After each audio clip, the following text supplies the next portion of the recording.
Wa in kadzabuka faqad kuntiba rusulun min qablika ja'u bil bayyinati waz zuburi wal kitabil munir. Maka jika kamu didustakan nih Muhammad oleh umatmu, ada orang yang tidak mau percaya padamu, ya orang kafir, orang munafik, ya orang syirik, tidak mau kepadamu itu. Faqad kudziba rasulun min qablik. Sungguhnya banyak juga sudah datang rasul-rasul sebelummu yang didustakan oleh umatnya. Termasuk Nabi Musa, Nabi Isa, itu juga didustakan oleh umatnya itu. Jadi kamu jangan kecil hati, jangan merasa kamu sendiri yang didustakan oleh umatnya itu. Nabi yang dulu juga didustakan, Rasul yang dulu didustakan. Ja'u bil bayyinat, pada mereka itu membawa tanda bukti, membawa mukjizat, wa zubur, dan juga membawa kitab Zabur, yaitu wal kitabil munir, dan membawa kitab yang jelas, yang terang benderang, ya kitab suci Al-Qur'an turun padamu itu. Nah, begitu loh Rasul. Kamu jangan merasa kecil hati. Didustakan oleh umat, jangan begitu, jangan kecil hati. Kullu nafsin dha'iqatul maut. Semua yang hidup itu mesti ngalami mati. Loh itu. Ya hewan, ya tumbuh-tumbuhan, ya manusia yang hidup itu mesti ngalami mati. Hanya matinya kapan, bagaimana caranya itu Allah yang tahu gitu loh. Wa innama tuwaffawna ujurakum yaumil qiyamah.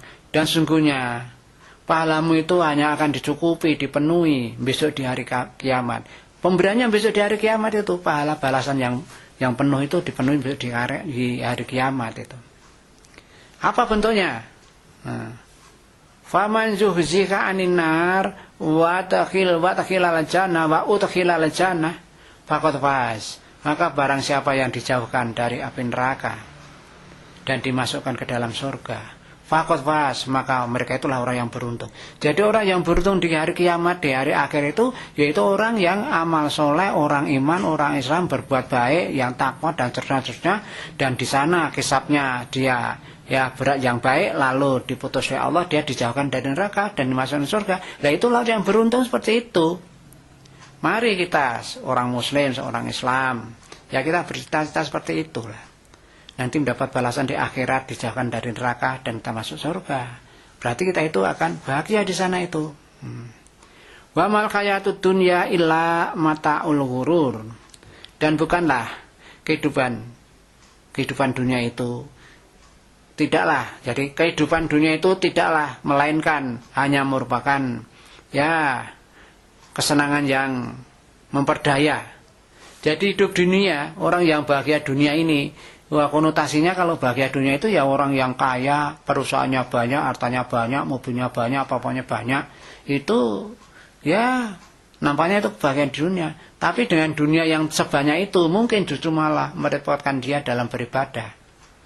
Contoh saja orang yang punya mobil baru harga mahal, itu baru kehujanan aja harus mencuci berjam-jam. Sampai waktu mencuci mobil mungkin lupa salat dan sebagainya. Nah itu namanya kehidupan dunia yang ya menjebak itu. Jadi yang namanya memperdaya seperti itu.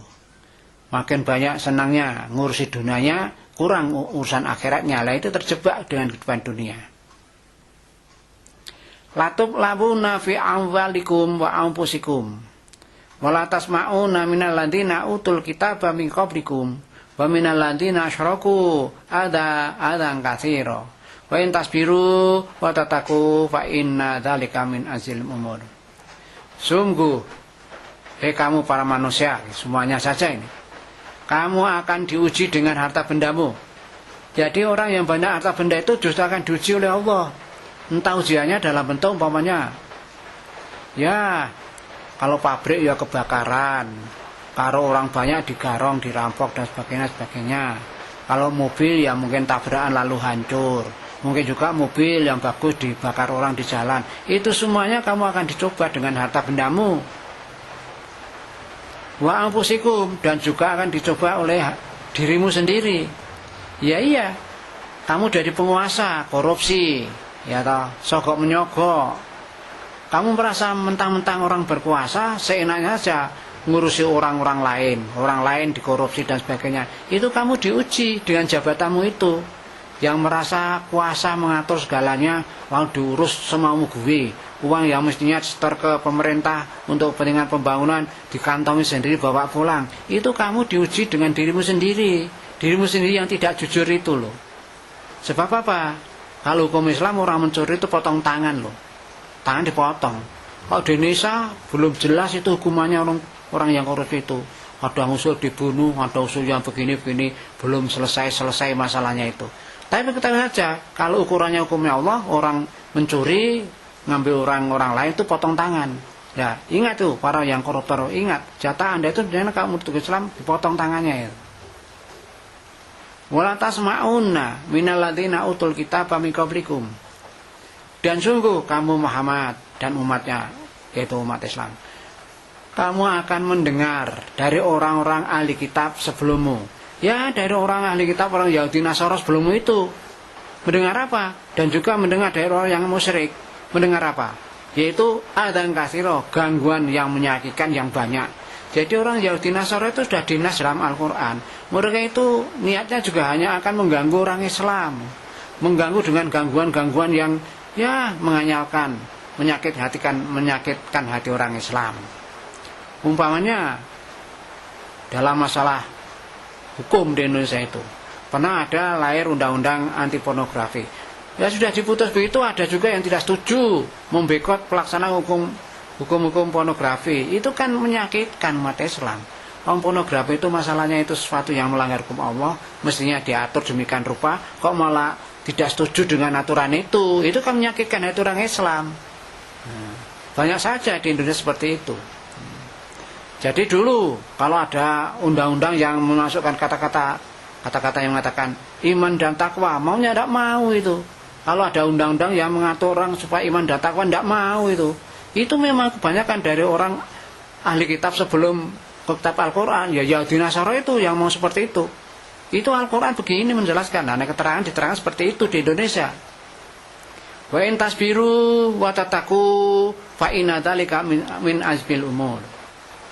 Dan jika kamu bersabar, hai umat Islam, hai Muhammad dan umat Islam, menghadapi gangguan dari orang-orang Nasara Yahudi yang menyakitkan hati yang banyak itu, kalau kamu tetap sabar, takut dan kamu tetap bertakwa, tetap melaksanakan perintah Allah dan larangannya, maka Allah menjamin fa inna dzalika min azil umur. Lah itu sesuatu yang harus kamu pertahankan, karena itu merupakan sesuatu perkara yang diutamakan.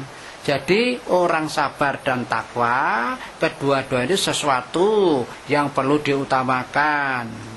Termasuk ya pejabat negara, pemimpin negara, siapa saja, pokoknya harus dalam melaksanakan tugas itu harus yang sabar, tapi ya harus takwa, selalu melaksanakan perintah Allah dan dari larangannya.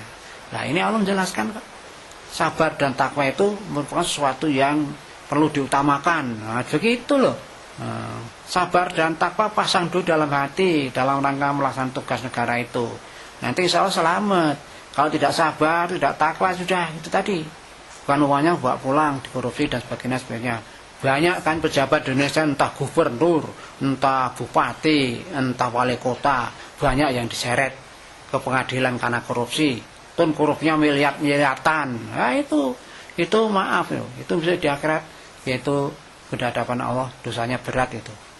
Di dunia saja mestinya orang yang mencuri seperti itu mestinya potong tangan, no. Tapi Indonesia tidak melaksanakan, ya salah juga itu, besok di akhirat Allah itu.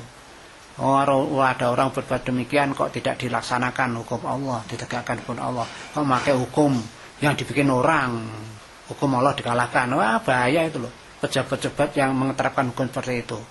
Mudah-mudahan saya mengaji, membaca apa adanya seperti ini, tidak punya maksud apa-apa, hanya mengingatkan, karena umat Islam itu menurut Allah kan, wa ma khalaqtul jinna wal insa liya'budun.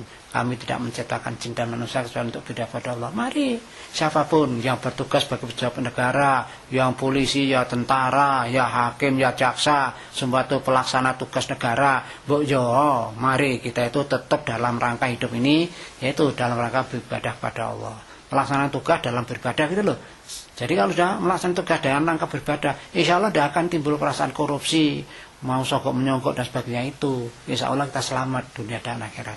Akhirul kalam, wassalamualaikum warahmatullahi wabarakatuh.